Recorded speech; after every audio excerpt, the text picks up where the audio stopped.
आप देख रहे हैं इंडिया न्यूज। आपके साथ मैं हूं चित्रा त्रिपाठी। बड़ी खबर के साथ इस बुलेटिन की शुरुआत हम करेंगे। कर्नाटक के पूर्व मुख्यमंत्री और बीजेपी से अलग होकर नई पार्टी बनाने वाले बीएस येदियुरप्पा का वनवास खत्म हो सकता है।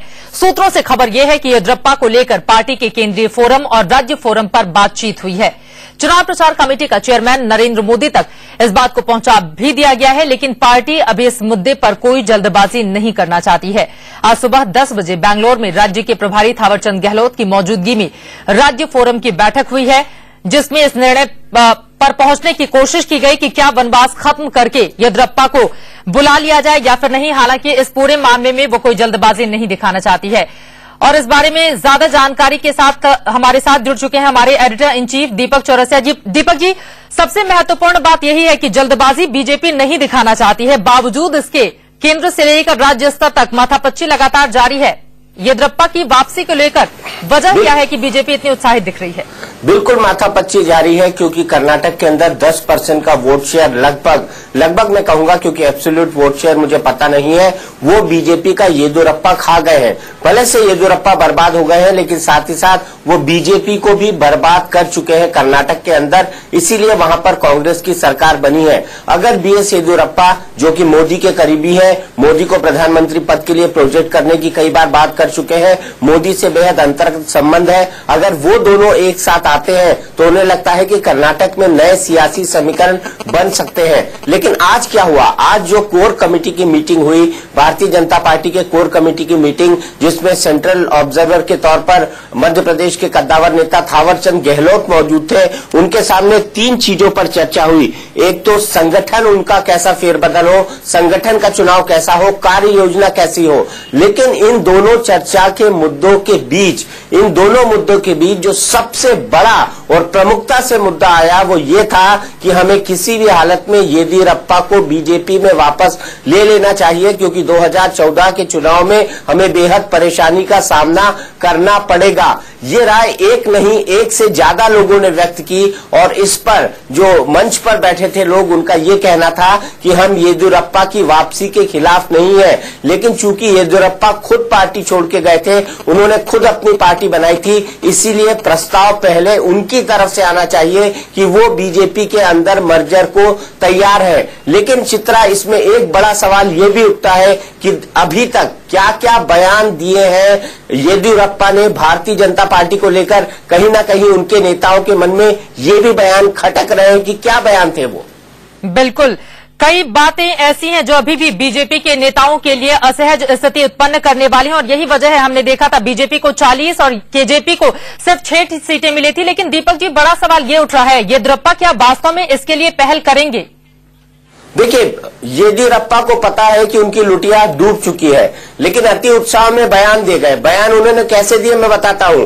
इस जन्म में तो मैं बीजेपी में शामिल नहीं होऊंगा, अगले 7 जन्मों में बीजेपी में शामिल नहीं होऊंगा, बीजेपी से मेरा किसी तरह का अलायंस हो नहीं सकता। जिस घर के दरवाजे को मैंने एक बार छोड़ दिया है, मैं उस पर वापस नहीं जाऊंगा। लेकिन अब येदियुरप्पा के पॉलिटिकल सर्वाइवल का सवाल है। अगर 2014 के चुनाव में येदियुरप्पा को एक भी सीट नहीं मिलती है, तो उनका राजनीतिक वजूद कर्नाटक की राजनीति में पूरी तरह से खत्म हो जाएगा। ये बात येदियुरप्पा भी बहुत अच्छी तरह से समझते हैं। इसीलिए उनके जितने भी तमाम समर्थक हैं, वो बार बार चक्कर लगा रहे हैं बीजेपी के हाईकमान का, राज्य यूनिट के इकाइयों का। जैसे मैं आपको नाम बताऊं, सदानंद गौड़ा जो मुख्यमंत्री रहे हैं, वही सदानंद गौड़ा उनकी वापसी के लिए प्रहलाद जोशी, जो कि भारतीय जनता पार्टी के कर्नाटक यूनिट के अध्यक्ष हैं, उनसे मिले हैं और उनसे कहा है कि आपको इस बातचीत के लिए पहल करनी चाहिए। लेकिन इन तमाम चीजों के बीच जो सबसे बड़ा रोड़ा है येदियुरप्पा की वापसी के लिए, वो अनंत कुमार है। अनंत कुमार दिल्ली की कोठरी के माने जाते हैं। अनंत कुमार लालकृष्ण आडवाणी के क्लोज हैं। अनंत कुमार हर उस फोटो अपॉर्चुनिटी के पीछे देखे जाते हैं जहां से उनका चेहरा चमके। वो ये बताना चाहते हैं कि दिल्ली में कर्नाटक के सर्वमान्य नेता वो है, जबकि मास लीडर येदियुरप्पा है, अनंत कुमार नहीं। ये बात हर कोई जानता है। तो अनंत कुमार फैक्टर को कैसे डील किया जाए, ये भी एक बहुत बड़ी चुनौती होगी कर्नाटक बीजेपी के सामने और बीजेपी हाईकमान के सामने। लेकिन अगर नरेंद्र मोदी मन बना लेते हैं, अगर राजनाथ सिंह मन बना लेते हैं, क्योंकि येदियुरप्पा दोनों के बेहद नजदीकी माने जाते हैं, तो ऐसे हालात के अंदर उनकी वापसी संभव है। लेकिन मैं ये नहीं कह रहा कि उनकी वापसी 1 दिन, 2 दिन, 2 हफ्ते या 1 महीने के भीतर हो जाएगी। ये एक प्रक्रिया होगी।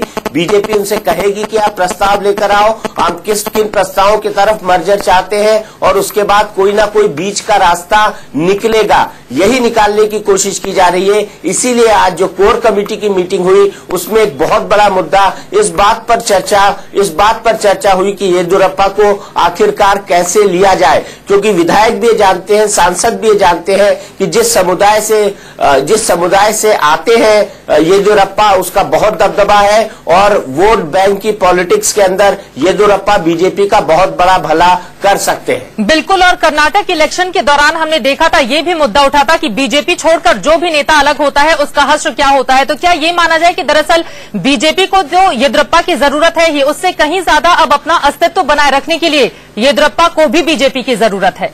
बिल्कुल, येदियुरप्पा को तो बीजेपी की जरूरत है और बीजेपी को भी येदियुरप्पा की जरूरत है, क्योंकि दोनों को अगर केंद्र की सत्ता में आना है तो दोनों को तालमेल के साथ काम करना पड़ेगा। अगर बीजेपी अलग लड़ती है, केजेपी अलग लड़ती है, साथ ही साथ कांग्रेस अलग लड़ती है, एचडी देवेगौड़ा की अलग पार्टी अलग लड़ती है, तो ये एक ऐसा कोलिशन बन जाएगा जो एक दूसरे के वोट काटेगा कहीं ना कहीं जाके, और अंततः नुकसान इससे बीजेपी को होगा, इससे नुकसान येदियुरप्पा को होगा, और वो दोनों इस बात को समझते हैं। लेकिन सबसे बड़ा सवाल ये उठता है कि भारतीय जनता पार्टी जो भ्रष्टाचार के केसेस को, जो भ्रष्टाचार के केस को केंद्र के खिलाफ एक बड़ा मुद्दा बनाने की कोशिश कर रही है, अगर वो येदियुरप्पा को पार्टी में वापस ले आती है तो येदियुरप्पा को फिर पार्टी के अंदर किस तरह से डिफेंड किया जाएगा? क्या ये कहकर डिफेंड किया जाएगा कि उन्होंने अपनी सत्ता छोड़ दी थी, या ये कहकर डिफेंड किया जाएगा कि अभी उन पर केसेस चल रहे हैं? तो रास्ता इतना आसान नहीं है,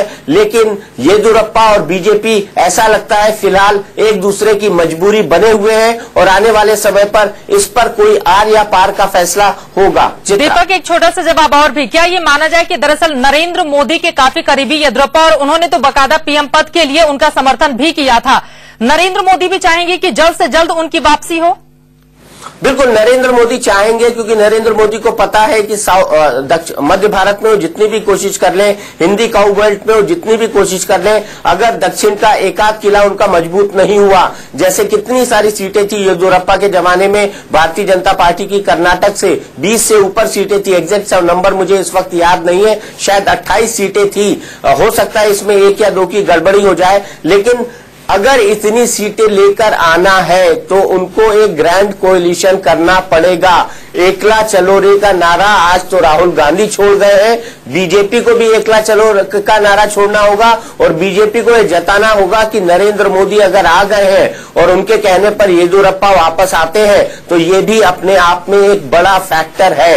तो पार्टी को संभल कर कदम रखना होगा, लेकिन ऐसा लगता है आने वाले समय में कर्नाटक की राजनीति एक नई करवट लेगी, क्योंकि इसके लिए बाकायदा कोशिशें जारी हैं। बीजेपी ये भी नहीं भूलेगी कि पहली बार अगर दक्षिण में कमल खिला था तो येदियुरप्पा ने ही खिलाया था। फिलहाल कोशिशें एक बार फिर से की जा रही है कि येदियु को वापस लिया जाए। फिलहाल के लिए बहुत शुक्रिया दीपक, इन तमाम जानकारी के लिए। तो कहा यही जा रहा है कि खत्म हो सकता है येदियुरप्पा का वनवास, ऐसे और जानकारी आएगी आप तक पहुंचाते रहेंगे। उधर